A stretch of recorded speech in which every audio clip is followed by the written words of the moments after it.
आतापर्यंत हरिपाठामध्ये माऊलींनी पुष्कळ प्रबोधन केलेलं आहे आणि आता या अभंगात नामग्रंथाची बऱ्यापैकी तयारी झाली असेल असं समजून मार्गदर्शन केलेले आहे. नाम घ्या त्याचा आग्रह धरलाय. का घ्या त्याचे फायदे तोटे सांगितलेले आहेत. चारी मुक्ती मिळतील. मुक्ती म्हणजे काय, भक्ती म्हणजे काय हे सांगून अंतरंगामध्ये डोकावून मनाचा भाव परमेश्वराप्रती कसा पाहिजे हे सांगून त्याची अद्वैत सत्ता म्हणजे तो सगळीकडे व्यापून उरलेला आहे, कुठे नाही असं नाहीच आहे असं सांगून आता पुढे ते काय म्हणतात हे आपण या अभंगात बघूया. जप तप कर्म क्रिया नेम धर्म सर्वा घटी राम भाव शुद्ध न सोडी रे भावो टाकी रे संदेह हो रामकृष्ण टाहो नित्य को जाती वित्त गोत कुळ शीळ मात भजका त्वरित भावयुक्त ज्ञानदेवा ध्यानी रामकृष्ण मनी वैकुंठ भुवनी घर के. साधारणतः प्रेमात सर्व कर्माचं तात्पर्य आहे. प्रेमाने नाव घ्या, प्रेमाचा भाव अंतरंगात असायला पाहिजे हे सूत्र तर आहेच आहे. परंतु त्यावेळच्या समाजामध्ये जाती आणि वित्त या गोष्टीचा खूप उहापोह होत होता. म्हणून या अभंगात ते काय म्हणतात की नामस्मरणा वाचून वर्ण आश्रमाचा निषेध आहे. प्रेमयुक्त नामस्मरणमुखी असता वैराग्याची व संसाराची समानता आहे. नाम घेतले असता नामधारकाची वैकुंठात विष्णू आधीच व्यवस्था करून ठेवतो. नाम घेत असताना वर्णाश्रम सोडावा असं मनामध्ये नेहमी प्रश्न येतो. आश्रमात जायचं का, वानप्रस्थाश्रम संसाराचा त्याग करून असा प्रश्न येत असतो. त्यावेळेला वर्णाश्रम सोडावा असा आग्रह नाही. अभंगाचा जर सरळ अर्थ बघितला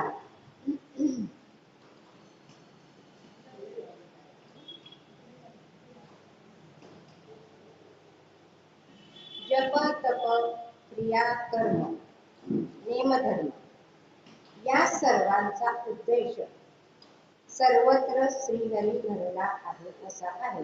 म्हणजे मनुष्य संसारासाठी का होईल जप करत असतो, तप करत असतो, क्रिया म्हणजे शारीरिक क्रिया वगैरे, धर्माचं आचरण करत असतो. मग शुद्ध भाव होणे हाच असा अर्थ आहे. मनामध्ये प्रश्न येतो शुद्ध भाव म्हणजे काय, अशुद्ध भाव म्हणजे काय, ते आता पुढे आपण येईल असते.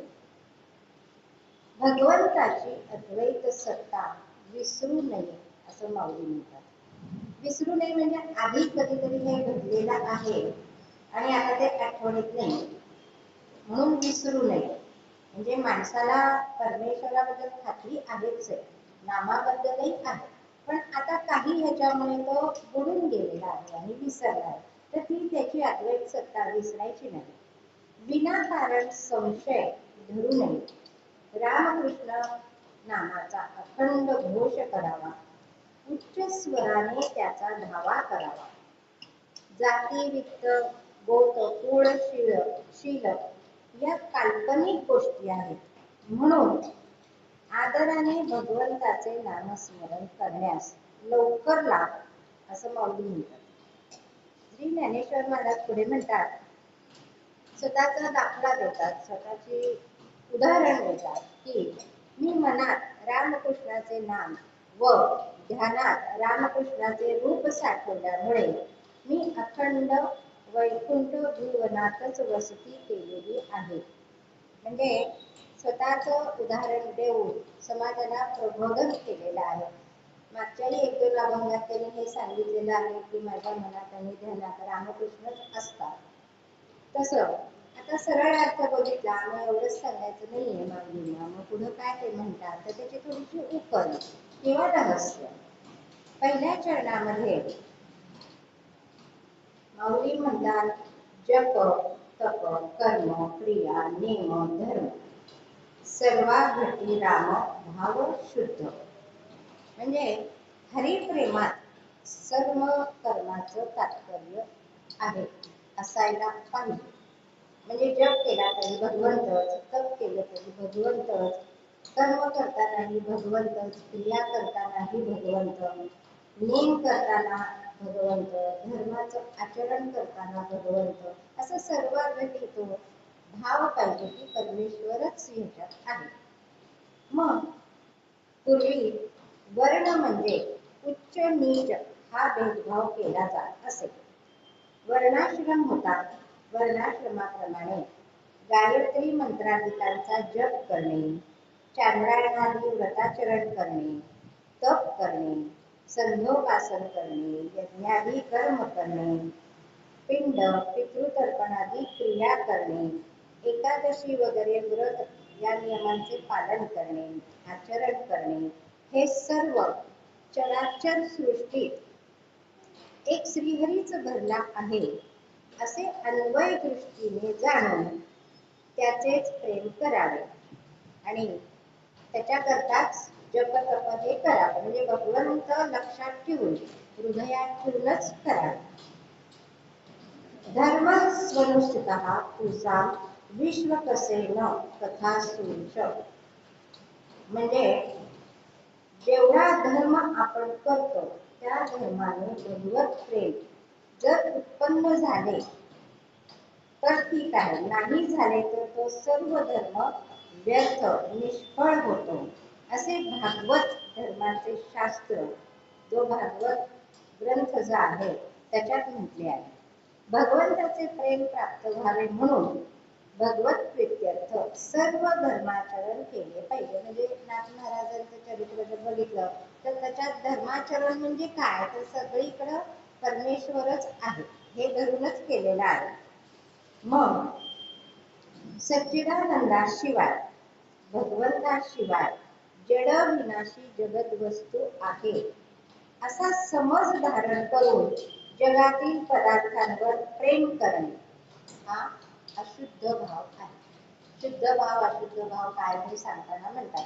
म्हणजे सगळीकडे जर तो श्रीहरी भरलेला आहे तर त्याच्याशिवाय आपण संसारातली जर उदाहरणं घ्यायची म्हणली तर नातवंड आहेत, मुलं आहेत, त्यांच्यावरच प्रेम करतो. किंवा एखादं सत्यनारायणाचं व्रत आहे, त्या पूजेच्या ह्याच्यात आधीमध्ये काही झालं की राग आदळ आपण का, तर हे मुख्य आहे. परंतु तसं नाहीये, तर भगवंतच सगळीकडं आहे आणि तो नाहीये असं धरून जर धर्माचरण केलं तर तो अशुद्ध भाव आहे. आणि सच्चिदानंद श्रीहरी वाचून जड विनाशी असे काहीच नाही असा दृढ समजून श्रीहरीचे प्रेम करणे याला शुद्ध भाव म्हणतात. म्हणजे संतांच्या चरित्रामध्ये कित्येक गोष्टी अशा आहेत की आपल्याला असं वाटतं की ते चुकलेले आहेत. म्हणजे उदाहरणच घ्यायचं म्हणलं तर नाथ महाराजांनी तहानलेल्या गाढवाला पाणी पाजणे, मग त्याच्यामध्ये देव आहे हा शुद्ध भाव आहे. त्याला तहान लागलेली आहे आणि त्याला पाणी पाहिजे आहे. मी ही गंगेची कावड घरी नेऊन त्याची पूजा करण्यापेक्षा तहानलेल्या गाढवाला पाणी पाजणं हे संत लोक करतात. म्हणजे हा शुद्ध भाव आहे. आणि या शुद्ध भावामुळे व्यवहार काळीही अखंड आनंदाचा अनुभव येतो. मग जप तप क्रिया कर्म आपण सुद्धा बरेच जप तप करतोच की, कितीतरी करतो जप. सकाळी उठल्यापासून अगोदर जप करायचंय, अगोदर जप करायचंय, हातात जप जास्त चाललेला असतो, अजून बसायचंय, अजून वेळच मला मिळालेला नाही. तपाचंही तसंच आहे. तप म्हणजे काय की एखादी गोष्ट इतकं करून करायची की तन मन धन हरपायला पाहिजे आणि तप्त व्हायला पाहिजे, तापायला पाहिजे, त्याला तप असं म्हटलेलं आहे. तर एक पती पत्नी होते आणि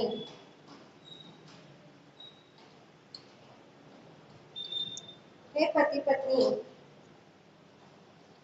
संसार चांगला चाललेला होता आणि पतीचं पत्नीवरती अतिशय प्रेम होतं.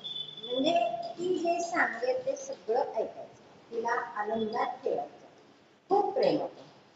आणि दोघेही धार्मिकच होते. पत्नी मुळात धार्मिक होती, तिच्यावरती प्रेम असल्या कारणाने पती सुद्धा थोडंफार का होईना देवाचं करत होता. पत्नीने गुरु दीक्षा घेतलेली होती, नाम घेतलेलं होतं, तपाचरण जप सगळं चालू होतं. आणि तिने पतीला सांगितलं की तुम्ही पण घ्या, गुरुची दीक्षा चांगली असते. पत्नीनं सांगितलं आहे म्हणून तो तयार झाला. आणि आज गुरुकडे जायचं आणि घ्यायचं, नाम घ्यायचं असं ठरवून हा मनुष्य नदीवरती गेला. छान आंघोळ वगैरे केली, स्नान केलं, धोतर वगैरे नेसला, उपकरण वगैरे घेतलं आणि आंघोळ करून असा तो बाहेर पडला नदीच्या तिथून कपडे घालून.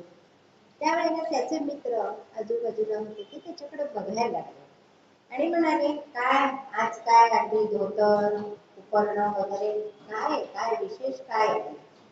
त्यावेळेला तो म्हणला की मी गुरुचा उपदेश घ्यायला चाललेलो आहे, नाम घ्यायला चाललेलो आहे. त्यावेळेला ते मित्र हसले आणि त्याची चेष्टा केलेली आहे आणि सांगितलं की तसं काही तू करू नकोस, त्याच्यात काही अर्थ नाही. आणि चेष्टा केल्यामुळे हा थोडासा नर्वस झाला आणि गुरुकडे गेलाच नाही, तसाच घरी आला. घरी आल्यावरती बायकोने विचारलं, घेतलं का ना, गुरु दीक्षा घेतली का? त्यावेळेला तो म्हणला, नाही मी नाही घेतली. तिला खूप वाईट वाटलं, पण ती बोलली काहीच नाही आणि आपला त्यांचा प्रपंच निर्माण चालू होता. बायकोवर प्रेम असल्यामुळे बायको जे म्हणेल ते करायचं. बायको सज्जन होती, म्हणजे संत संगतीचा त्याला सहवास लाभत होता. आणि होता होता प्रपंच संपला आणि हे दोघंही निर्वतले, मरण पावले. मरण पावल्यानंतर ही स्त्री होती ती एका राजाकडे तिचा जन्म झाला, राजकन्या झाली ती. आणि हा जो गृहस्थ होता तो हत्तीच्या योनीमध्ये गेला, गजयोनीमध्ये. गजयोनीत गेल्यानंतर तप केलेलं होतं, नाम घेतलेलं होतं, थोडंफार मागच्या जन्मीचं आठवत होतं. आणि ही मुलगी राजकन्या थोडी मोठी झाली आणि आता तिचं स्वयंवर करायचं असं ठरवलं. कर्मधर्म संयोगाने हा जो गजब होता त्याची भरती त्याच राजाच्या हत्तीखान्यामध्ये झाली. त्याला तिथे आणलं आणि आता राजकन्याचं स्वयंवर करायचं ठरवलं. सगळी रचना चालू होती, धावाधाव चालू होती, देशोदेशी आमंत्रण केलेले होते. आणि या हत्तीला लक्षात आलं, राजकन्येला पाहिल्याबरोबर ही तर आपली पूर्वजन्मीची पत्नी आहे, पण आता कसं होणार? मी गजयोनीत आहे, ती मनुष्य योनीत आहे, माझं तिचं काही लग्न आता होणार नाही, विलाप होणार नाही. खूप वाईट वाटलं आणि हे त्यांनी अन्न पाणी सोडून दिलं, कमी कमी घ्यायला लागला आणि उदास राहायला लागला. ही गोष्ट राजाच्या कानावरती गेली, त्याचबरोबर राजकन्याच्याही कानावर गेली. तिला थोडं आश्चर्य वाटलं, कोण आहे महाराष्ट्री, काय बाबा का अन्न पाणी घेतले? काहीतरी वाटलं आणि तिने वडिलांची परवानगी घेतली आणि म्हणाली की मी त्याला बघून येते म्हणाली. आणि ती आली. हत्तीला बघितल्यानंतर तिच्या पूर्व स्मृती जाग्या झाल्या आणि हा आपला पूर्वजन्मीचाच पती आहे असं तिच्या लक्षात आलं. ती त्याच्याजवळ गेली, त्याच्या सोंडेवरनं हात घेत फिरवला आणि त्याला म्हणाली, तू काही काळजी करू नकोस, माझ्या स्वयंवराच्या दिवशी तुला सुद्धा तिथं आणतील, तर मी तुलाच माळ घालीन. असं म्हणल्यानंतर त्या हत्तीला खूप आनंद झाला आणि तो तेव्हापासून अन्न ग्रहण करायला लागला, जेवायला लागला. आणि स्वयंवराचा दिवस उजाडला. राजकन्येने म्हटल्यासारखं त्या हत्तीच्या गळ्यातच माळ घातली, सगळ्यांना आश्चर्य वाटलं. असं कसं केलं? हे जगाच्या विपरीत आहे, चालीरीतीच्या विपरीत आहे, असं कुठे होत असतं का? तिन्ही वडिलांना सर्व वृत्तांत कथन केला आणि सांगितलं की हा माझा पूर्वजन्मीचा पती आहे आणि मी म्हणूनच त्याला बदलेला आहे. राजाला पटलं आहे आणि राजाने स्वयंवर संपलं म्हणून जाहीर करून टाकलं. मग हे दोघं एकत्र आले. मग तिने हत्तीला सांगितलं की आता आपण नाम जप करून तप करूया, म्हणजे आपण वरच्या दिशेला जाऊ, ऊर्ध्व दिशेला जाऊ आणि आपलं पुण्य संचय होईल, मग परत आपण एकत्र येऊ. हत्तीला ते पटलं. हत्तीच्या योनीतही त्या हत्तीने तप केलं, तिने केलं आणि त्याचा परिणाम म्हणजे पुढच्या जन्मी ते दोघंही मनुष्य योनीमध्ये आले आणि दोघांचंही परत लग्न लागलेलं आहे. त्या तपाचं फळ जर बघितलं तर या तपामध्ये नामच हे मुख्यत्वाने असतं. आपण तप करताना काही नुसतं पद्मासन घालून धम्म बसणार आहे का? नाही, काहीतरी म्हणणारच, कुठल्या तरी देवतेचा तरी स्तोत्र म्हणा किंवा नाम म्हणा.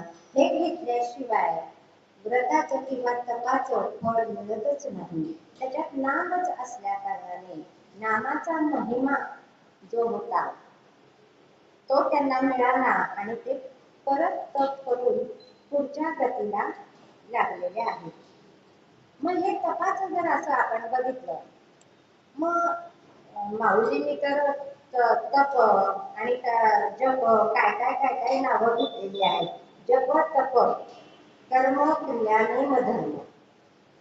मग आता नेम नेम तर आपल्याला माहिती आहे, आपण बरेच जण करतो.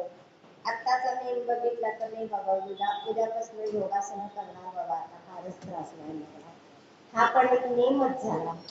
पण तो भगवंताची प्राप्ती करून देते, परंतु शरीर सौष्ठव म्हणा किंवा निरोगी राहण्याला मदत करतो आणि परिणामी शरीर स्वस्थ असलं तर नामामध्ये लक्ष लागू शकतं. तसं एक कृष्णदास नावाचे गृहस्थ होते आणि गरीब होते, अतिशय गरीब, आणि त्यांना कृष्णाचं खूप वेळ होतं. घरामध्ये कृष्णाची मूर्ती होती. धार्मिक असल्या कारणाने जिथं प्रवचन कीर्तन आहे तिथं हे कृष्णदास जात असत आणि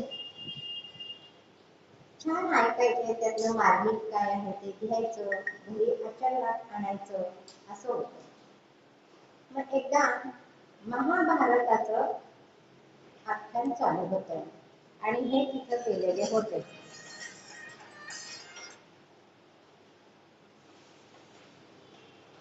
हे तिथं गेलेले होते आणि महाभारताच्या एका पर्वामध्ये भीष्मांनी सांगितलेलं आहे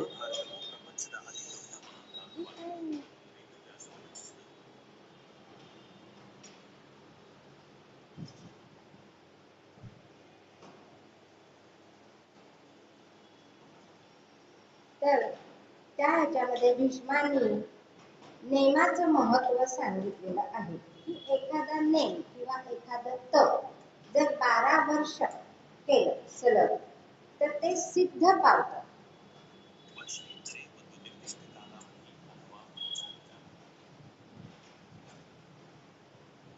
आणि त्यांनी हे ऐकलं आणि घरी आलं आणि देवासमोर बसल्यावर त्यांच्या मनात आलं की आपण श्रीकृष्णाला हार घालावा.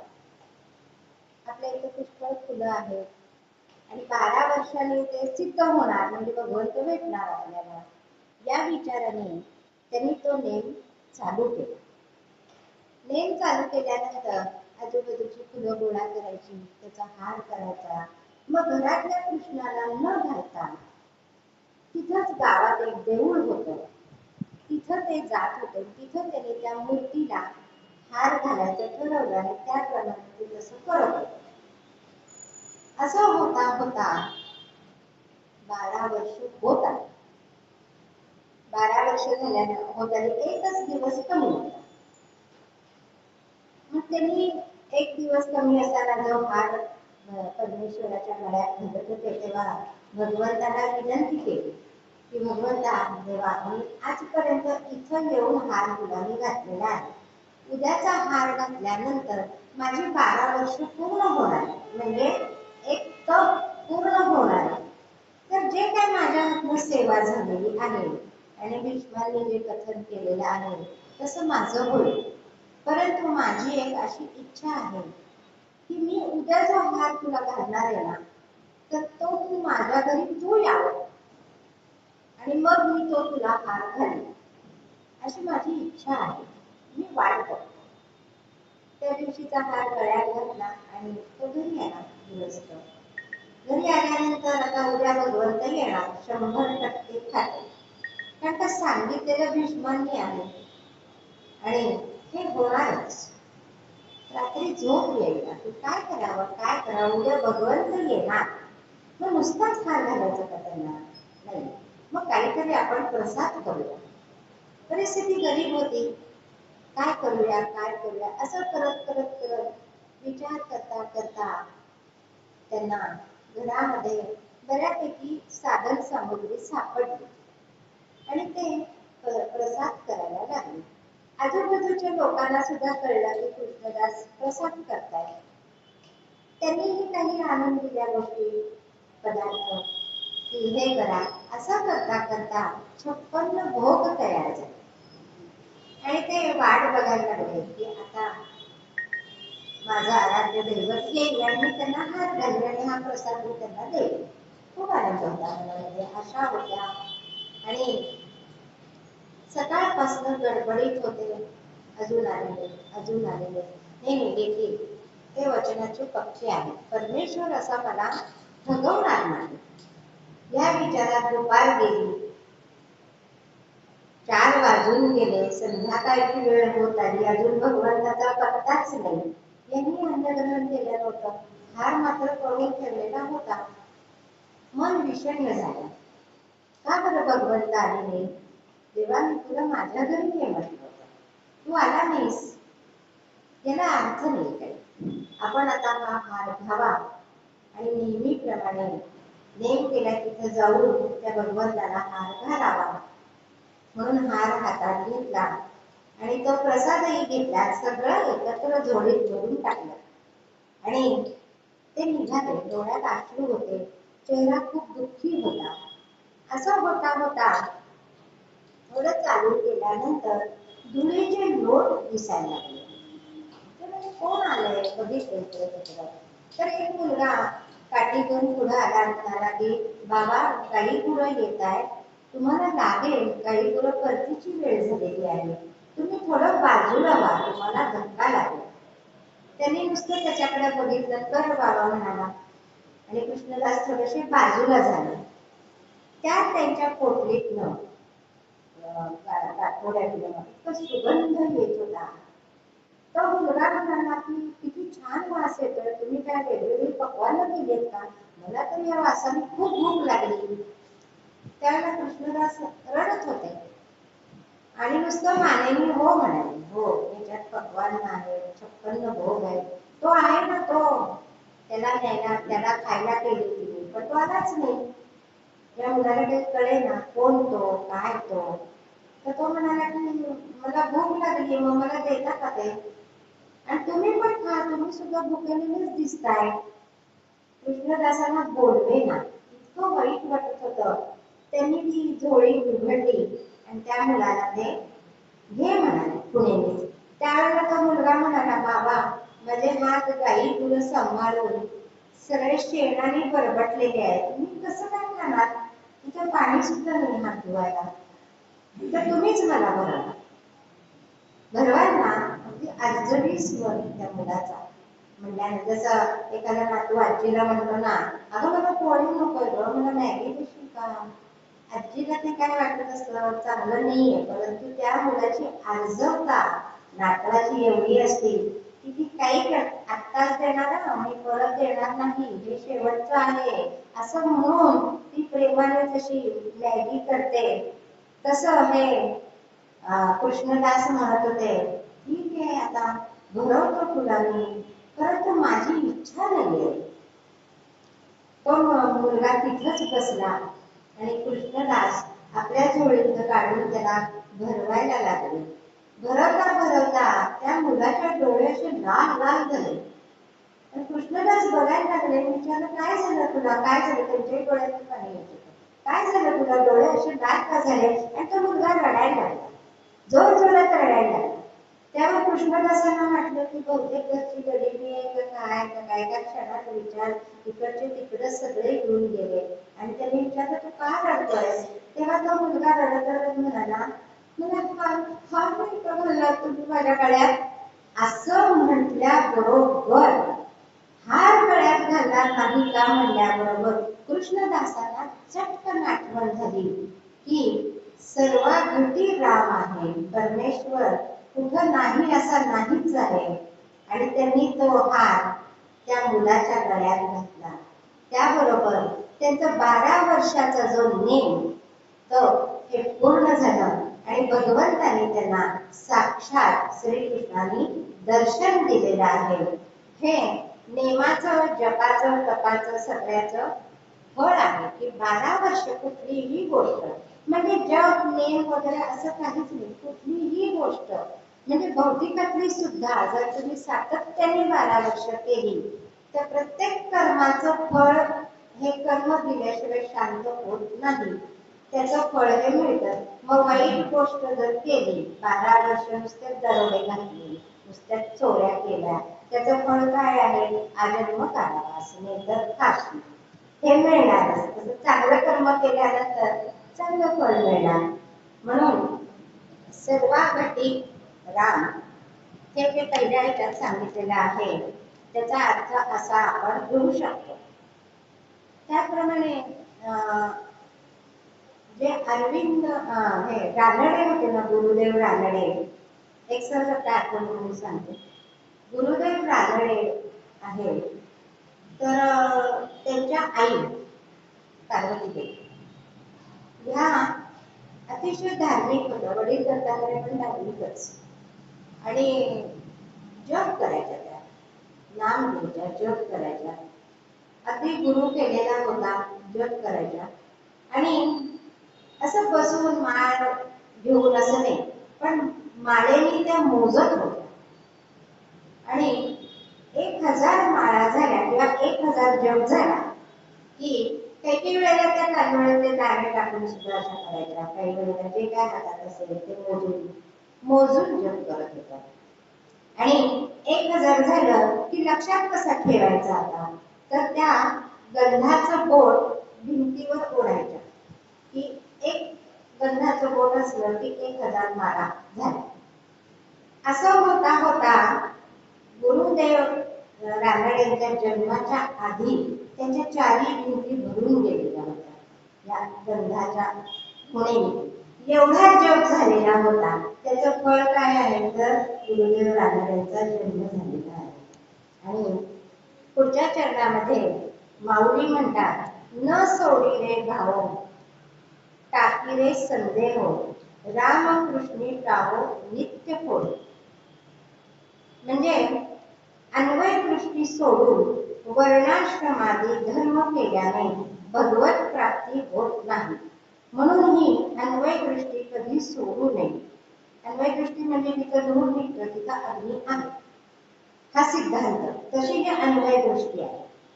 म्हणून नाम आहे तिथं परमेश्वर आहेच, ही अन्वय दृष्टी, ती सोडायची नाही. या अन्वय दृष्टीने सिद्ध होणाऱ्या श्रीहरीच्या अद्वैत सत्तेविषयी मनात संशयही ठेवू नये. विश्वास ठेवून संशय निश्चेष नाहीसा करावा व मोठ्या उल्हासाने भगवत नामाचा टाहो फोडून भगवंताचा धावा करावा. टाहो फोडी या शब्दयोगाने भगवत नाम स्मरताना अंतःकरणात निस्सीम प्रेम व अत्यंत तळमळ असावयाला पाहिजे. टाहो फोडणे म्हणजे बेंबीच्या देठापासून ओरडणे. नाही का, ओरडणे न देता म्हणजे परेपर्यंत नाम गेलं पाहिजे. बेंबी म्हणजे परेपर्यंत नाम गेलं पाहिजे, असा त्याचा अर्थ. टाहो फोडी या शब्दयोगाने भगवान नाम स्मरताना अंतःकरणात निस्सीम प्रेम व अत्यंत तळमळ असावयाला पाहिजे असे माऊली सांगतात. पुढच्या चरणात माऊली म्हणतात, जाती वित्त गोत कुळ शिळ मात. किती गोष्टी या अभंगात सांगितलेल्या आहेत. जाती, वित्त, गोत, कुळ, शीळ आणि मात. भजका न त्वरित भावयुक्त असं ते सवाल विचारतात. आता जसं 1000 माळा केल्या गुरुदेव रानड्यांच्या आईने आणि त्या खुणा बंधाच्या अशा केल्या, तर काहीतरी याला अर्थ नक्कीच आहे की सहस्त्रमाळा 10 सहस्त्र. मग साधारणतः आता आपण ऐकतो की 3.5 कोटी जग झाला म्हणजे ना 3.5 कोटी झालं की त्याचे फायदे जास्त मिळायला लागतात.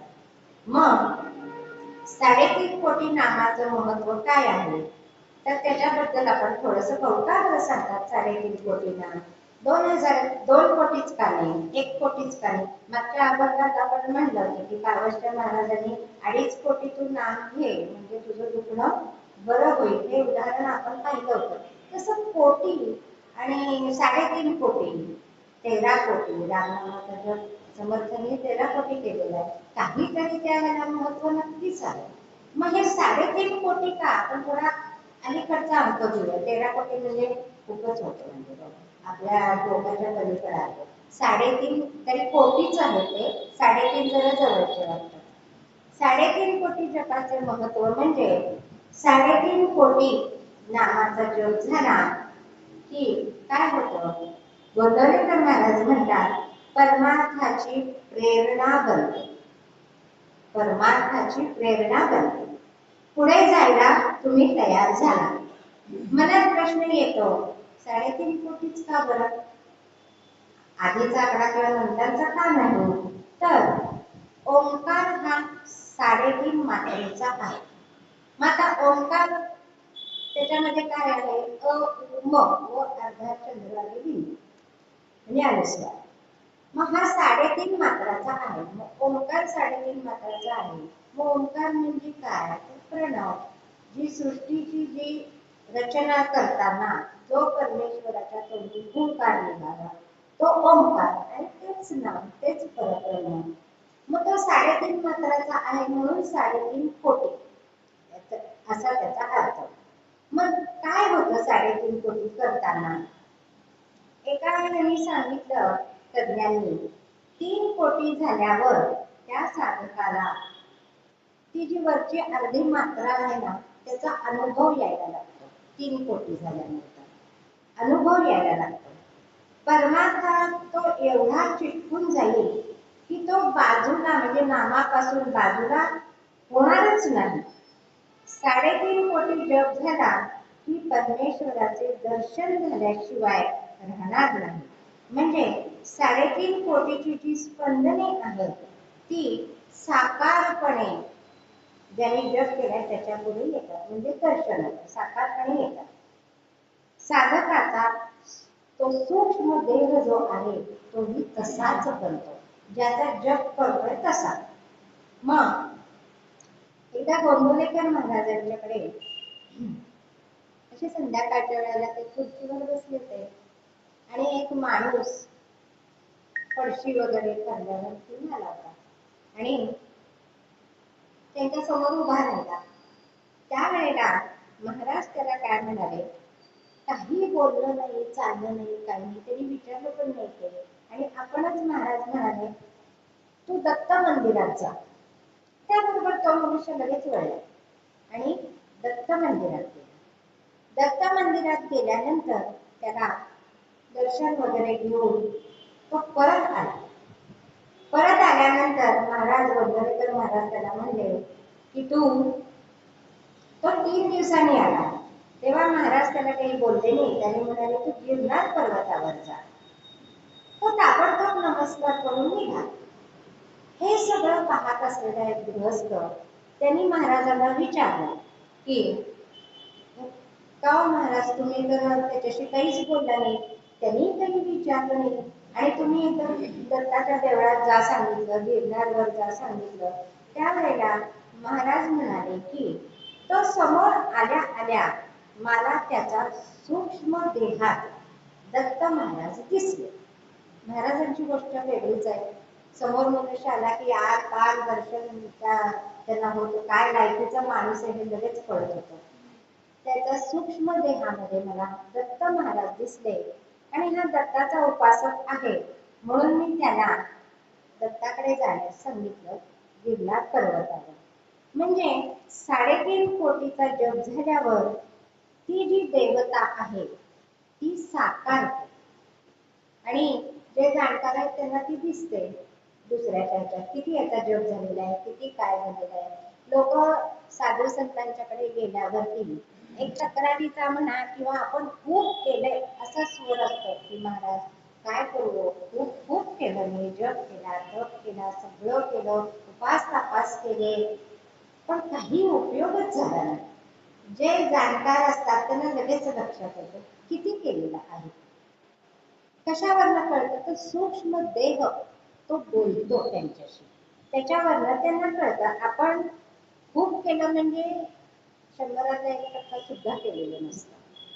उपास केलेले असतात पण सतत डोक्यात उपास आहे, आज उपास आहे, खिचडी करायची का, वगैरे करायची का, फळं घ्यायची का, दूधच घ्यायचं नसतं का, काहीच घ्यायचं नाही का, कसं करायचं, माझ्याच्याने निभावेल का, प्रचंड शंका, प्रचंड प्रश्न. मग जाणकार साधूंना ते लगेच कळतं यांची काहीच उपासना झालेली नाहीये. तसं 3.5 कोटी जप झाल्यावर ती देवता त्याला साकारते. म्हणजे तुकाराम महाराज जेव्हा म्हणतात ना की मी पांडुरंग झालो, म्हणजे पांडुरंगाचा जप एवढा झाला की सूक्ष्म देहामध्ये तो वसून गेला तो जप, आणि मग ते पांडुरंग झाले. बाह्य दर्शनी ते पांडुरंग झाले नाही, अंतरंगाने ते पांडुरंग झाले. आणि त्यांचा सूक्ष्म देह पांडुरंग स्वरूप झाला होता.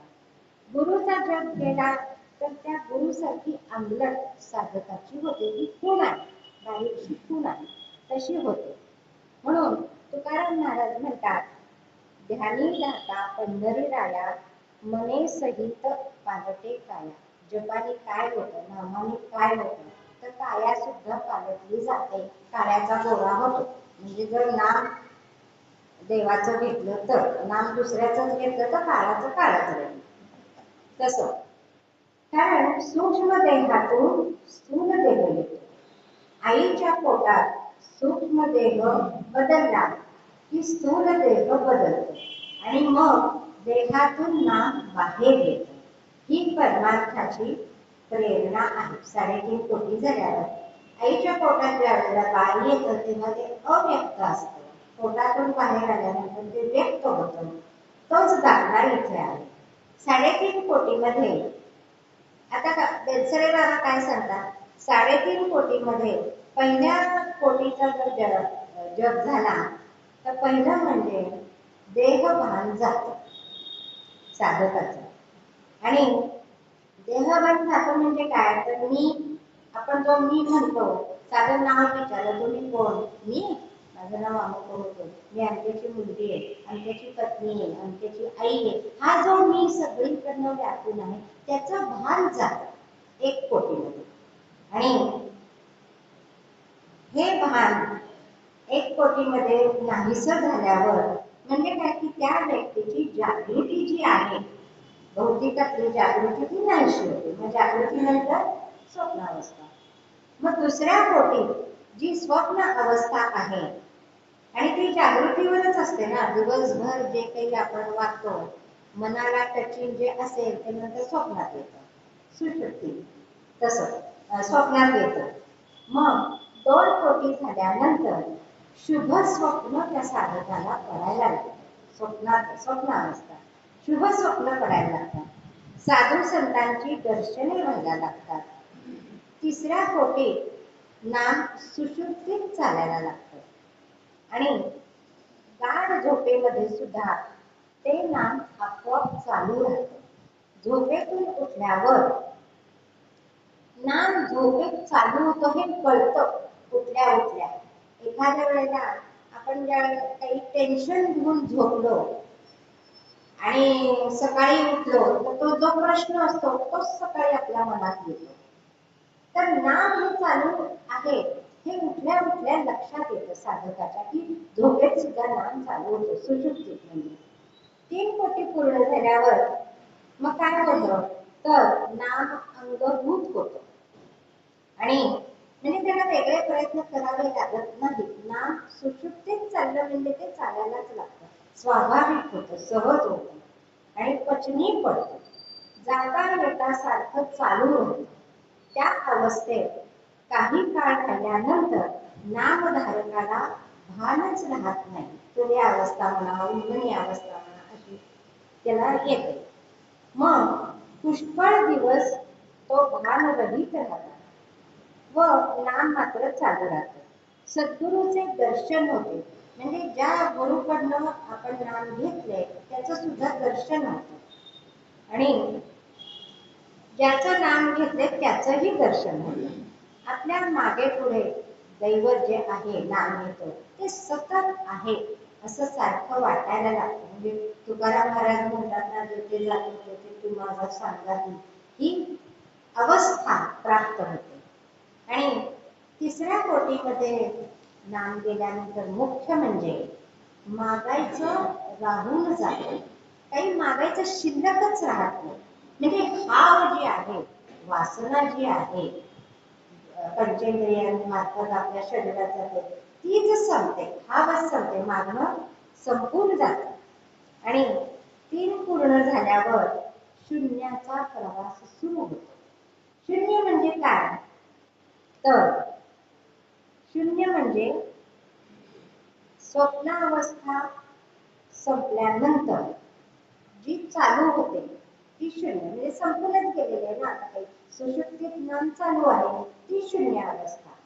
आणि तिथं काय होतं मग माणसाची जर साधन शक्ती, साधना शक्ती व्यवस्थित असेल तर जे सूक्ष्म जगत आहे तिथं साधकाचा प्रवेश होऊ शकतो. मग सूक्ष्म जगत कुठलं आहे तर ह्या पृथ्वीवरचे लोक. ते कोणते सांगितले, अदृश्य जगत म्हणजे भुव, महा, जना, तपा, सत्य, हे जे लोक आहेत तिथं साधकाचा ऍडमिशन तिथं होऊ शकतं त्या लोकांमध्ये. म्हणून ते हे 3 कोटी झाल्यावर आहे. मग 3.5 कोटीचा आता वाणीमध्ये काय होतं. वाणी 4 प्रकारची आहे. काय आहे, वैखरी, मध्यमा, पश्चंती आणि कर्ता. मग पहिल्या कोटीमध्ये म्हणजे जे जे प्रकार आपल्याला सांगितलेले आहे, वाणीचे प्रकार, देहाचे प्रकार, नाम सगळीकडे व्यापून आहे. तर ते कसं व्यापून आहे, आधी त्याचा जग कसा झाला, जागृती, सुषुप्ती हे बघितलं. आता वाणीने काय होतं तर 3.5 कोटीचा वाणीमध्ये संचार कसा होतो. पहिल्या कोटीत वैखरी सिद्ध होते. नाम कितीही घेतलं तरी मनुष्य थकत नाही. साधक आणखी घ्यावे, आणखी घ्यावे असे वाटते. कंटाळा येणे, काही वेळेला सुरुवातीला नाम घ्यायला लागलं की बास बाबा आता तोंड दुखायला लागलं. श्रीराम राम जय राम असं खूप वेळा म्हणलं की बापरे आता आपण दुखायला लागलं म्हणतो आपण नवीन नवीन. तर ते सगळं बंद होतं आणि म्हणजे तिथं नाम त्यांनी ती जागा व्यापलेली आहे असा त्याचा बारीकसा अर्थ आहे. मग कंटाळा येणे, तोंड दुखणे वगैरे होत नाही. नंतर नाम मध्यमेत जातं. मध्यमा इथे आहे. वैखरी म्हणजे मोठ्यांनी बोलणे, त्याच्या आधी हा विषय येऊन गेलेला आहे म्हणून विस्तार करत नाही. मध्यमेत जातं. मध्यमेनंतर ते पश्चंतीमध्ये जातं. पश्चंती म्हणजे हृदयाजवळ, हृदयात. पश्चंती का म्हटलेलं आहे तर पश्चंतीचा एक अर्थ असा आहे की पाहणारी. पाहणारी म्हणजे कुणाला पाहणारी, भगवंताला पाहणारी, ही पश्चंती, ते हृदय आहे. तिथं अनागत ध्यान होत असतो. मग ज्ञानेश्वरी किंवा दासबोध ह्या कशा आहेत भाषा, समाधी भाषा आहे.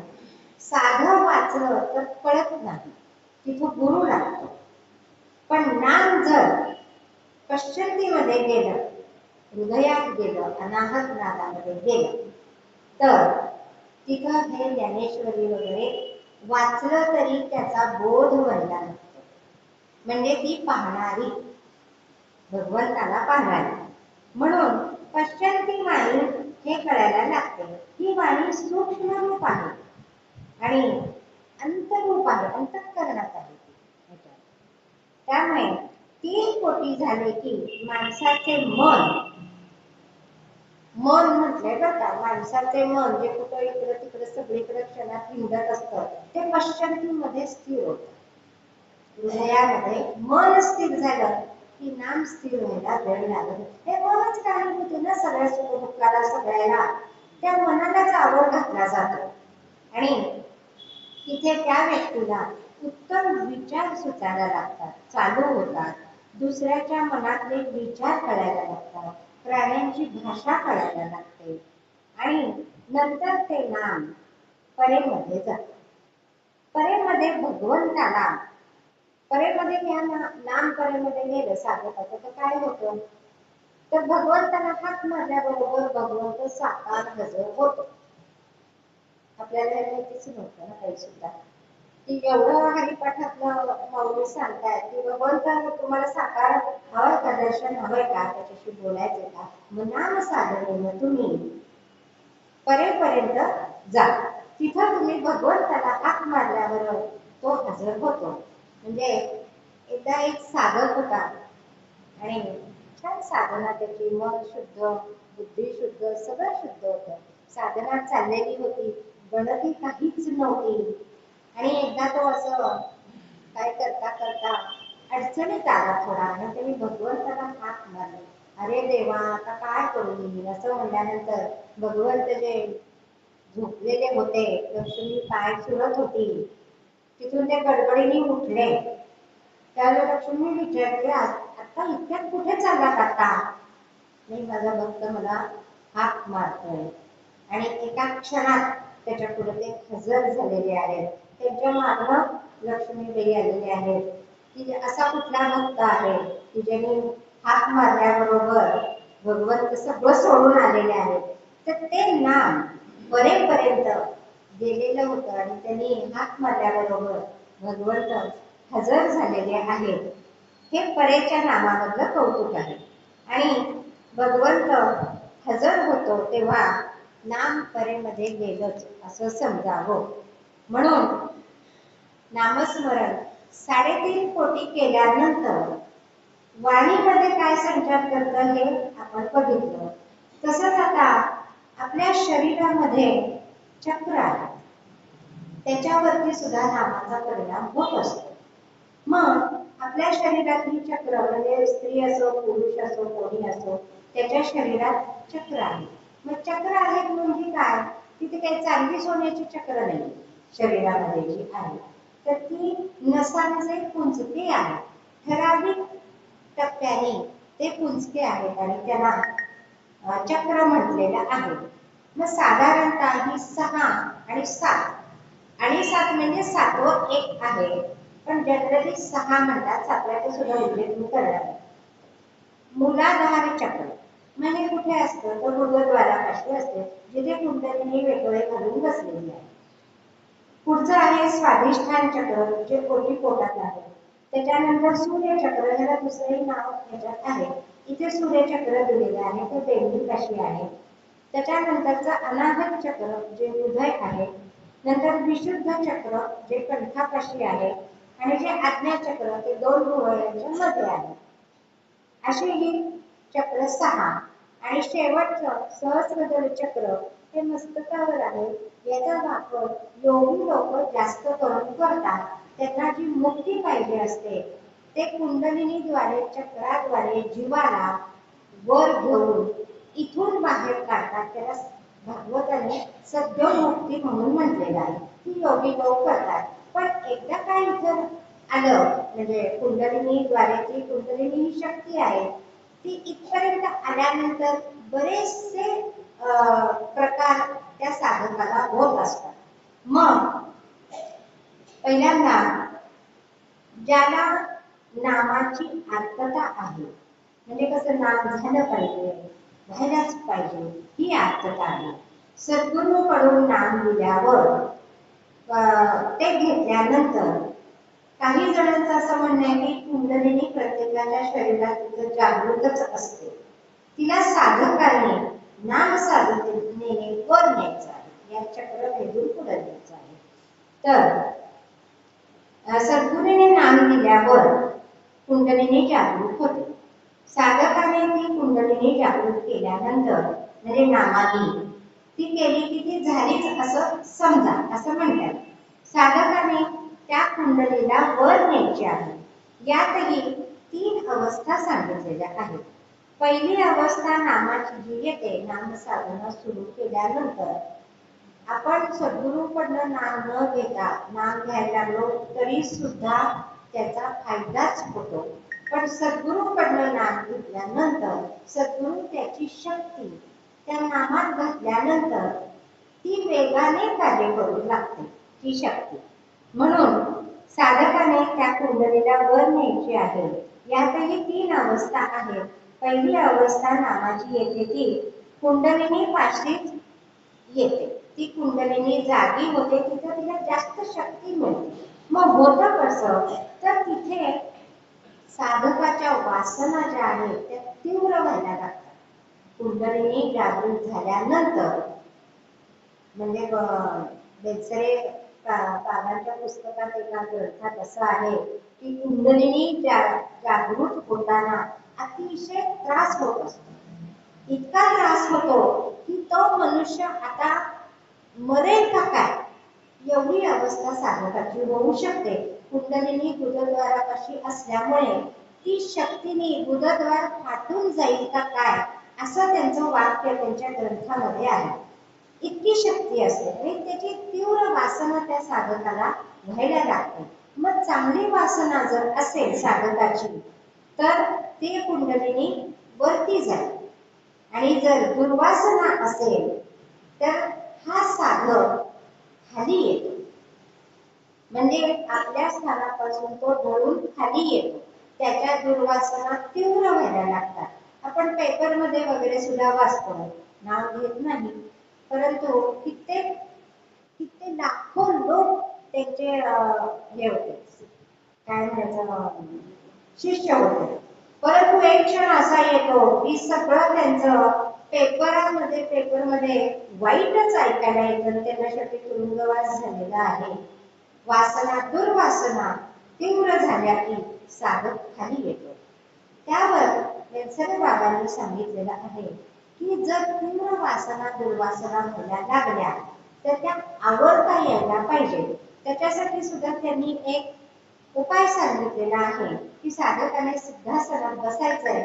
डावी टाच शिवणीपाशी धरायची, त्याच्यावरती उजवी टाचावर टाच ठेवायची. शक्य झालं तर वर यायचं आहे, आसनातच एका टाचेवर वर यायचं आहे. त्यावर त्या वासना दबल्या जातात, नाहीशा होतात. करायला खूप अवघड आहे. मी हे फक्त वाचूनच सांगते आहे, मला ह्याच्यातला अनुभव काही नाही. परंतु कर्मधर्म संयोगाने त्याची इच्छा आहे म्हणून माझ्या हे वाचनात आलेलं आहे, ते मी तुम्हाला सांगते. आणि या दुर्वासना आवरल्या जातात.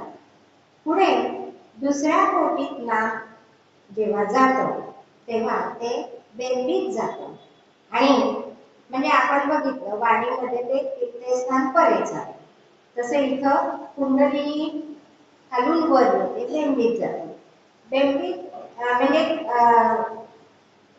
ते सोलार सिस्टीम सांगितलेली आहे. त्याला नाम 3 कोटी झाले की हृदयात येतं, तिथं अनाहत चक्र आहे आणि तिथं नाम विस्तार पावतो. म्हणजे वाणीने सुद्धा जर हृदयापर्यंत नाम आलं तरी तिथं त्याला समाधी भाषा कळायला लागते. कुंडलिनी जागृत झाल्यानंतर सुद्धा तिथे नाम आल्यानंतर त्याला ती विस्तारते कुंडलिनी आणि नाम सुद्धा म्हणजे. आणि तर त्याला तिथे विस्तार झाल्यानंतर त्या साधकाला अनुभव यायला लागतात. मग हे अनुभव कशाचे आहेत, तर नाद अनुभव तिथे यायला लागतो. आवाज, नाद म्हणजे आवाज. मग आवाज कसा येतो त्याला, गडगडाट मेघांचा गडगडाट झाल्यासारखा आवाज यायला नाद यायला लागतो. त्याच्यानंतर दुसरा आवाज त्याला असा येतो की प्रशांत महासागराचा धीर गंभीर आवाज त्याला स्वतःला ऐकायला यायला लागतो. सर्वसाधारण माणूस असेल तर त्याचं भीती वाढले असं आपण म्हणतो. तुला असे नाद यायला लागले, सर्वसाधारण माणसाला म्हणजे साधनारहित माणसाला जर असे आवाज यायला लागले तर डॉक्टरकडेच नेण्याची पाळी आहे. पण साधकाचं तसं नाही. साधकाला हे आवाज नामाच्यामुळे अनुभूती यायला लागलेली आहे. मग दुसरा आवाज महासागरासारखा आहे, गंभीर ध्वनी. त्याच्यानंतर तिसरा आवाज त्याला येतो तो वीणेचा येतो. वीणा वाजवतो ना त्याचा येतो. आणि हा आवाज ओलांडला म्हणजे नाम साधना करता करता कुंडलिनी जागृत झाल्यानंतर ओलांडून हे नाम गेल्यानंतर शेवटचा नाद जो आहे तो त्याला ऐकू येतो. आणि तो नाद आहे मुरलीचा. मुरली कोणाची आहे? श्रीकृष्णाची आहे. श्रीकृष्ण कोण आहे? हरी आहे, भगवंत आहे, चराचराचा तोच पालन करता आहे. तिथं त्याला साधकाला तो आवाज येतो. आणि तिथून ना परत उलट फिरून परेमध्ये जातो, वर येत नाही. मध्यमा वैतरी इकडे येत नाही. तर ते नाम तिथून ते परत साधना पुढे चालू राहिल्यानंतर परत उलट जातं, परेमध्ये येतं आणि तिथून ते बाहेर पडतं. मागच्या वेळेला आपण मला तर रामा बोलत होता का त्यांचं कथा ऐकली होती की त्यांचं सही करताना म्हणजे ऑर्डरच्या सहीवरती सही करता येत म्हणून अंगठा करायचा. त्या अंगठ्यातलं श्रीराम हे नाव येत होतं. गोंदवलेकर महाराजांनी त्यांना दिलेलं होतं. हे परेमध्ये नाम गेल्यानंतर होतं. म्हणजे कुंडलिनीने सुद्धा बघितलं आणि वाणीने सुद्धा बघितलं. आता बघायचं म्हणजे आपल्या शरीरामध्ये काही कोश आहेत. त्या कोशामध्ये सुद्धा नामाचा परिणाम होतो. नामाचा परिणाम सगळीकडेच होतो असाच याचा अर्थ आहे की शरीरामध्ये कोश आहे. कोणते कोश आहेत? तर अन्नमय कोश, प्राणमय कोश, मनोमय कोश, विज्ञानमय कोश, आनंदमय कोश. मग आता अन्नमय कोश म्हणजे काय? हा देह. देह हा अन्नावर पोचलेला आहे ना, हा अन्नमय कोश आहे. त्याच्यानंतर प्राणमय कोश जो श्वासोश्वास घेतो, तो संपूर्ण शरीरावर फिरतो, ते पंचप्राण, तो प्राणमय कोश आहे. आणि मनोमय कोश म्हणजे नाम ज्या वेळेला श्वासावर घेतो तेव्हा ते प्राणकोशात जातं. अन्नाबरोबर घेतो, वैखरीने घेतो तेव्हा तो अन्नमय कोशापर्यंत जातो. पुढे त्याचा प्रवास प्राणमय कोशात जातो. त्याच्यानंतर ते मनोमय कोशात येतं. मन आपलं मनोमय कोशात, हे मन तर सगळ्याचं कारण आहे ना. मनोमय कोशात येतं. तिथे काय होतं तर पश्चंतीमध्ये नाम जसं चालू राहतं हृदयामध्ये तसं मनामध्ये ते चालू राहतं. हा मनोमय कोश आहे. त्याच्यानंतरचा जो कोश आहे विज्ञानमय कोश म्हणजे बुद्धीचा भाग आला. म्हणजे हे शास्त्रज्ञ वगैरे जे आहेत त्यांचं पूर्व पुण्य तरी हे असायलाच पाहिजे नक्की की त्यांच्या मेंदूतून निरनिराळे शोध जे लागतात विज्ञानाचे, तो विज्ञानमय कोश त्यांचा जागृत झालेला असतो. आणि शेवटचा आहे तो आनंदमय कोश. मग आनंदमय कोश म्हणजे काय? तर तो परमात्मा. परमात्माचं स्वरूप कसं आनंदमय आहे. मग हा आनंदमय कोश कसा? तर प्रत्येक जीवाचा आत्मा हा आनंदमय कोशातच राहत असतो. म्हणजेच भागवताने सांगितल्यासारखा एक अंश भगवंतानी सगळ्या चराचर सृष्टीमध्ये टाकलेला आहे. जे हलतात चालतात बोलतात सजीव आहे त्याच्यात एक अंश टाकलाय तो आत्मा. आपला आत्मा हा एक अंश परमेश्वराचा आहे. हाच आनंदमय कोश. आपला आत्मा जो आहे तोच आनंदमय कोश. आणि मनोमय कोशात जर नाम गेलं तर त्या माणसाला किंवा साधकाला नवीन नवीन कल्पना सुचतात. कारण मन सगळ्या कल्पना करतं ना. कल्पना सुचतात आणि त्या कशा असतात तर त्या भावना नामाभोवतीच असतात. नाम जेव्हा मनात जातं केलं. आणि तो जो कल्पना असं बसला तरी कल्पना करेल ती नामाचीच करेल आणि लक्ष देण्याचं काम सुद्धा नामाचंच करेल. म्हणजे डोळ्यांनी सुद्धा तो नामच घेत राहील. असं ह्या नामाचं आपण सर्व तऱ्हेने 3.5 कोटी झाल्यानंतर काय होतं हे आपण पाहिलेलं आहे. आता पुढच्या चरणामध्ये माऊली म्हणतात,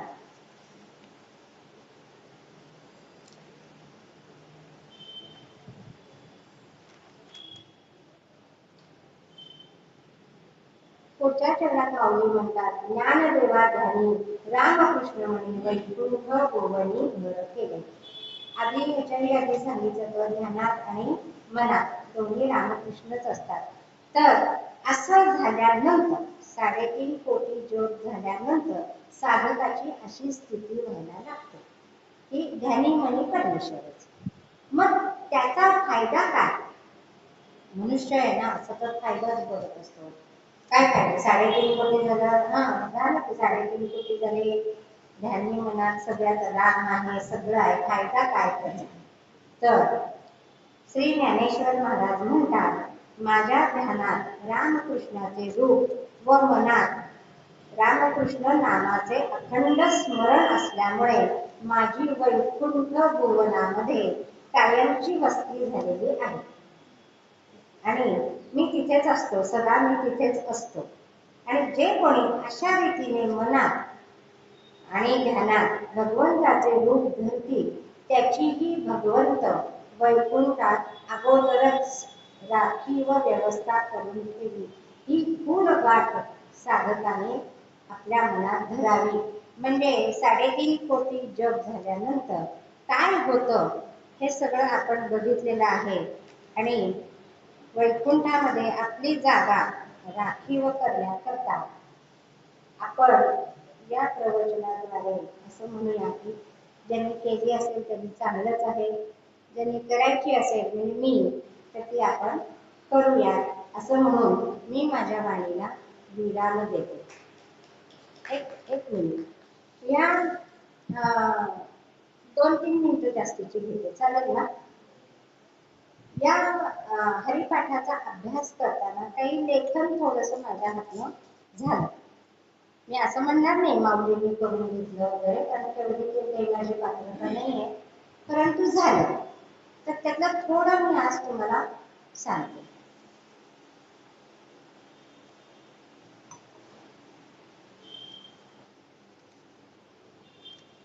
हरिपाठ हातात आल्यानंतर ज्या काही थोड्या भावना माझ्या नवीनपणाने जागृत झाल्या, मनात आल्या, त्या थोड्याशा ह्याच्यात आहेत. भाग्याली माझ अमृताची कळा, भाग्याली माझ अमृताची वेळा, हातियाला ठेवा हरिपाठ, हातियाला ठेवा हरिपाठ, ज्ञानदेव कथिले गुह्य गुह्य ज्ञान, निवृत्तीने दिले त्याला पायस दान, सोपे सोपे कथिले भक्तीचे ते मोल. गुह्य जे होतं ते सोपं सोपं करून सांगितलं त्यांनी. सोपे सोपे कथिले भक्तीचे ते मोल, मुख्यत्वे कथिले भक्ती रस, सांगितले जना भक्त भक्ती एक, विष्णु विना जग नसे कदा, मार्ग हा सुलभ नाविन नादुरा, कृष्ण रसी दुराना आखंड तो, भक्तीसाठी मुक्ती नाही बामनुजा, भक्ती तीच अससी सदा थोर, मुक्ती कैची मागावी त्यामध्ये नसार, भक्ती हीच खरी असे सदा. भक्ती म्हणजे काय मग थोडस, कृष्ण रस त्यामध्ये असे काठ काठ, हृदयी असंधून वाहे सदा. तोची रस नामामध्ये व्यापिला पूर्ण, करुणी पान रसाचे त्या. ज्ञानदेव गुरुकृपे तृप्त सर्व काळ, अंगोपांगी पाजरे नामामृत ते. क्षमा करा दीना अनुभूती वीणा, कथिले कथन परी नवेची कथा. भाग्यारी माझ अमृताची कला, भाग्यारी माझ अमृताची वेळा. हाती आला ठेवा हरी पाठ, हाती आला ठेवा हरी पाठ, हाती आला ठेवा हरी पाठ. झालेली सेवा ज्ञानेश्वर माऊलींच्या चरणी अर्पण करते आणि माझ्या वाणीला मी विराम देते.